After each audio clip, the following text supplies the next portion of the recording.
Seu direito. Isso.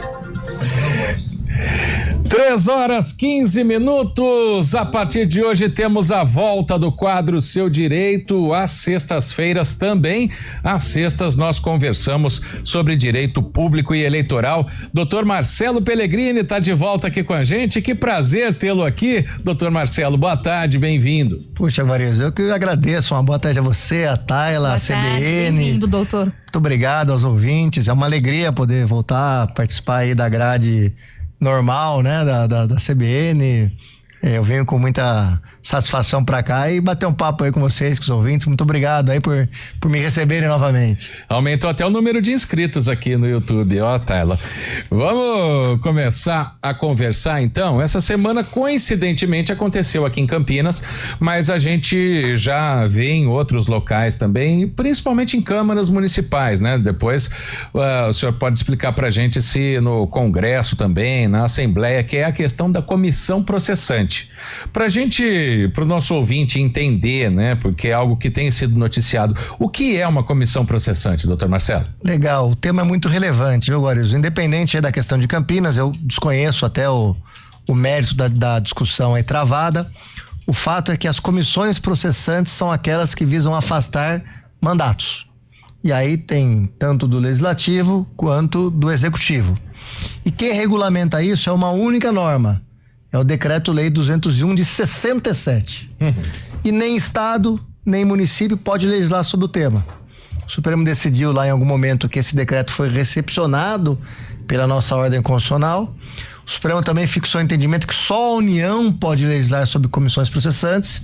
E hoje existe no Senado Federal um anteprojeto para reformar a lei das comissões processantes, que foi inclusive liderado ainda pelo ministro Lewandowski quando ele ainda estava no Supremo Tribunal Federal, porque a norma é antiga, tem muita lacuna e cada vez mais os precedentes que suprem a dialética dessa discussão. A comissão processante, doutor, na prática ela tem o poder de cassar o mandato de um político, seja do executivo ou legislativo? Como é que funciona? Tem sim, Tayla. Tanto, por exemplo, nós temos aí do plano nacional. Nós já tivemos 2 presidentes que foram afastados das suas funções pós 88, né? Em razão de processos de comissão processantes. O presidente Collor, né? Lá atrás, e a presidente Dilma, mais recentemente. E isso vale também para governadores, deputados estaduais, prefeitos, vereadores. 80% do rito é idêntico. E existem algumas variações para estados e para municípios, principalmente. Quais são? Por exemplo, quórum para abrir. O quórum para abrir uma investigação para prefeito e para vereador numa comissão processante, ele é simples. Já para abrir contra governador, presidente, ele já é qualificado desde o início, né? Então essa é uma diferença que parece semântica, né? De maioria simples, absoluta, mas que na prática ela tem, principalmente os legislativos dos estados, dos municípios que são menores, uma repercussão e uma relevância muito grande. E muitos dos contornos daqui em diante são precedentes que foram definidos, o que pode e o que não pode. Eu já advoguei em diversas comissões processantes, é um tema que bastante me atrai. Por exemplo, doutor Marcelo, a gente vê que no caso de um município são os próprios vereadores. No caso, como o senhor citou da ex-presidente Dilma, do ex-presidente Collor, foram os deputados. É sempre o legislativo que vai dar o resultado final de uma comissão processante? Vamos lá. Sim, né? É sempre o legislativo. No caso do Plano Nacional, tem a participação do Senado também. A Câmara vai até o afastamento e o Senado assume o julgamento. No caso de câmaras municipais, é unicameral, a Câmara faz tanto a instrução quanto o julgamento.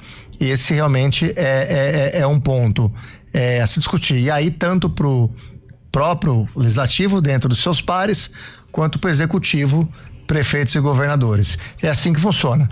Todo poder, e é uma interpretação, é uma definição muito importante do direito, desde lá de Montesquieu, né, no Iluminismo e da Revolução Francesa, tem uma função precípua. Então, o legislativo é julgar, o administrativo é administrar, o judiciário é julgar.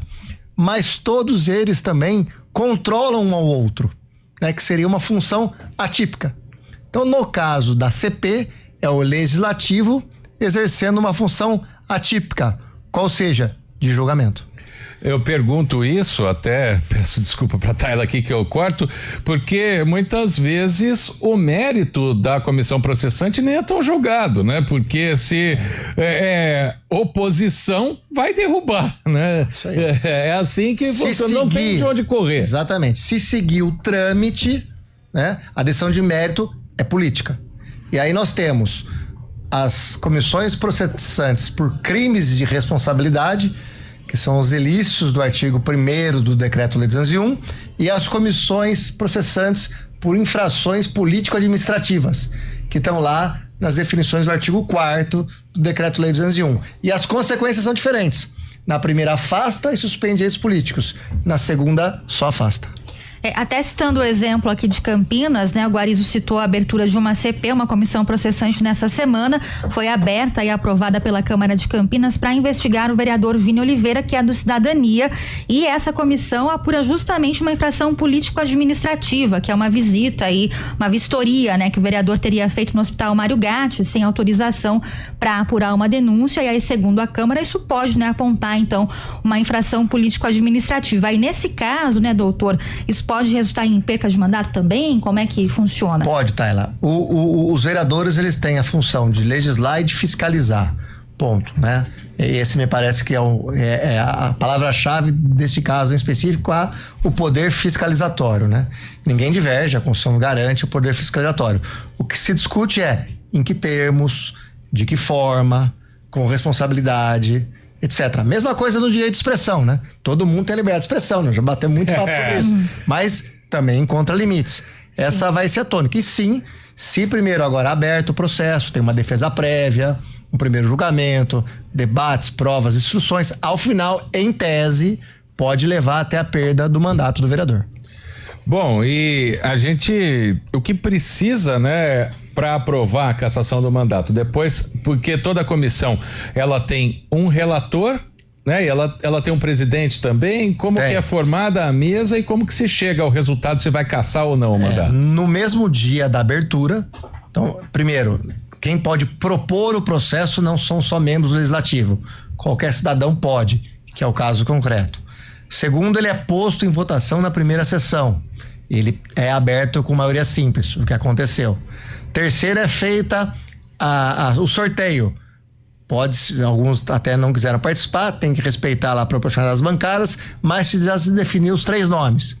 Os próprios 3 que foram definidos já se acertaram em quem seria, né? O presidente, o relator e o membro. E agora eles vão intimar o vereador para a defesa e depois vão fazer um juízo prévio. Olha, tem aqui alguns indícios para a gente continuar ou não. Se não houver indícios, opinarem pelo arquivamento, vai para a ratificação final do plenário. E aí a conta é inversa. Basta a maioria simples para manter o arquivamento. Se houver a abertura do processo, nós vamos para a instrução e ao final, o relatório final é submetido ao plenário. E aí, diferentemente de uma cassação, nós precisamos de uma maioria qualificada. Como a gente está falando de uma votação do legislativo, claro que tem uma conotação política, né? Como o Guarizo até perguntou para essa decisão, mas de qualquer forma, né, doutora, ela tem que reunir ali provas da acusação que é feita contra o político investigado. Até que ponto, né? Se houver uma decisão, por exemplo, que o acusado considere político, ele consegue reverter isso? Tem como fazer isso? Não, raramente, Daila. Como é que a Câmara apresenta essas provas até, né? Perfeito. Mais importante do que o mérito do julgamento é o procedimento. Violou o procedimento, realmente ele pode ir para o judiciário, como qualquer cidadão, o vereador também pode tentar defender seus direitos e suspender as comissões processantes. Vícios de procedimento, o judiciário, em regra, analisa, seja para entender que foram obedecidos, seja para entender que não foram obedecidos. Quanto ao mérito da decisão ao final, raramente o judiciário entra e se imiscui. Então, se houver um rito correto e o plenário da Câmara definir soberanamente que as provas produzidas nesse período de 90 dias são suficientes para cassação, é uma premissa muito difícil de ser modificável por um outro poder.